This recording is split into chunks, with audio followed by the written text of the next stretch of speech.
Hi, welcome to another VITA learning video. I'm Jim McGuire, and today what we're going to do is go over how to set up your screen for your Smart.Fire furnace. So after you've turned your furnace on, your Smart.Fire on, it will initially boot up and it'll bring you through a series of different screens to set it up. On this initial screen, you can see here where you either go Celsius or Fahrenheit.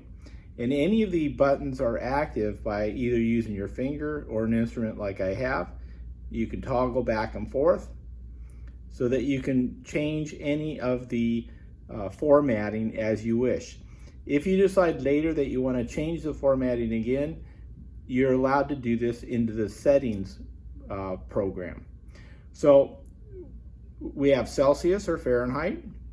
We have either American or European style clock, the time. We're going to leave it at basically the American type date. We have a 24-hour, 12-hour clock, government, military style, or the standard. I'm going to switch it to standard. Over here you can see where you have a screen that will allow you to choose your language. So after you've selected the language, you've selected your format. Down at the lower right-hand corner, there is a check button. This will move the screen forward to the next step. Everything looks good here. I want it to move forward. Click that check mark. This is a screen that basically just gives you an idea that you can go back at any time, or you move forward using the check mark. I'm going to move forward. This is where you select your time zone. So depending on where your location is, continent and so forth, you would select the continent, the area that you are for your time zone. We're in America. I'm going to click that. I'm going to highlight it, move forward. This is where your time zone. So this is specific to the closest large city in your area. I am going to scroll down and locate Los Angeles, highlight that, and move forward.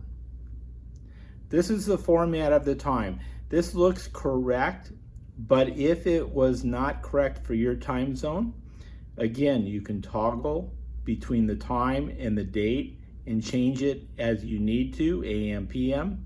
You would use the little pad, the numeric pad, to change the time and date. This looks good. I'm going to move forward. This is where during the packing you would have, when you turn your furnace on, there is a foam insert that is around what we call the firing tray, the white firing tray. Make sure that you do remove that foam. Once you remove that foam, you can go to the next stage. And what this tells you is that during the transit of your furnace, that white firing tray, we'll call this the firing tray, during the transit shipping, it's possible that some of the white dust may get over some of the debris along the seal, the metal shim at the base of the firing tray. So make sure that you brush it off, blow it off, and just use a very lightly damped, lint-free cloth, if you will. Completely clean it up, make sure it's free of debris, and then you want to move forward. So this is a question: do you have a vacuum pump connected? Those of you may have elected to purchase the vacuum pump. If you have it, you want to go ahead and click yes. If you do not have a vacuum, then just leave it at no. I do have a vacuum connected to our Smart.Fire here, so I'm going to leave it at yes. I'm going to move forward. And now, do you want to carry out a vacuum test? This is recommended if you have a vacuum pump. I do have a vacuum pump, but for this video, I'm going to go ahead and click no because it may take up to 3 minutes to test. But those of you who have a vacuum pump, I recommend that you go ahead and click yes and go through to make sure that the pump is working correctly with the furnace. I'm going to move forward. Here you can see a checklist. If I had done the vacuum testing, this would have been, instead of a red X, would have had a green check if it passed.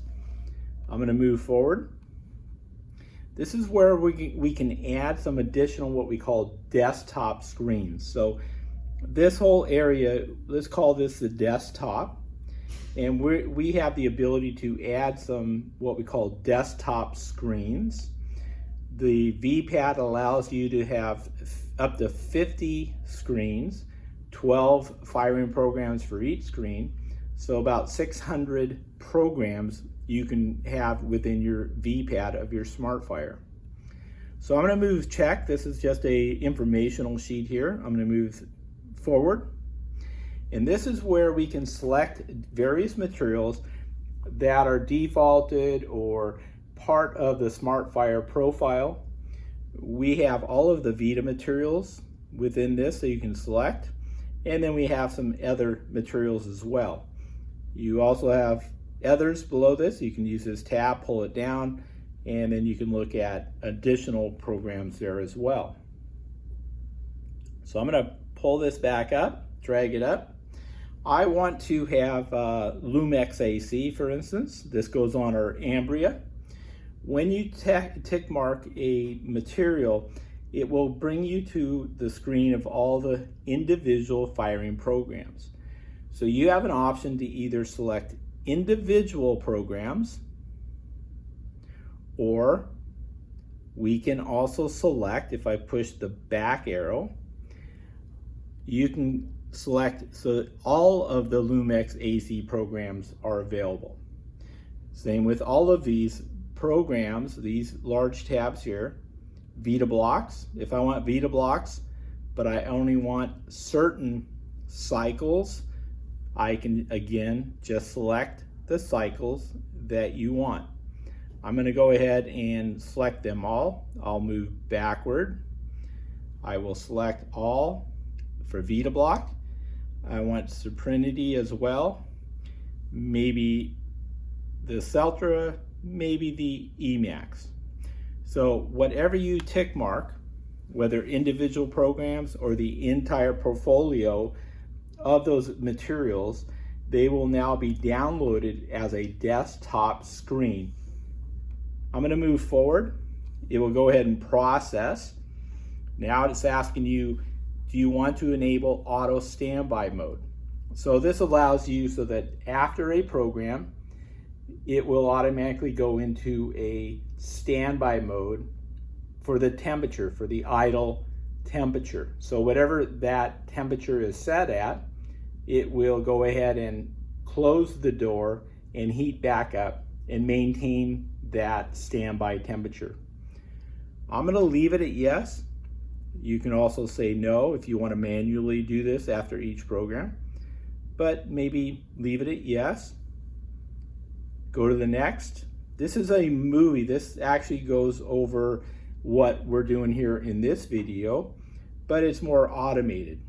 I recommend that you watch this. This is a good overall review of what we're doing today. Shows you how to add desktop screens, shows you how to change these individual firing parameters, and so forth. So I'm going to back this up, but again, you should watch this video. I'm going to move forward, and now the next screen is going to download all of those various programs that we check mark or tick marked off. So you can see here, operation in progress, it's downloading. So as soon as it downloads, we're going to then go to the next screen automatically. It's going to tell us initial setup successfully completed. So we're going to move forward, we're going to tick mark. And then this is a informational page in which you can actually look at an update, a software update instructions if you'd like. We're going to go ahead and back out of that. This symbol here is to download a software update if you have one available. I'm going to move forward, and this is your desktop screen. So if you use your finger, you can slide left to right, just like a smartphone.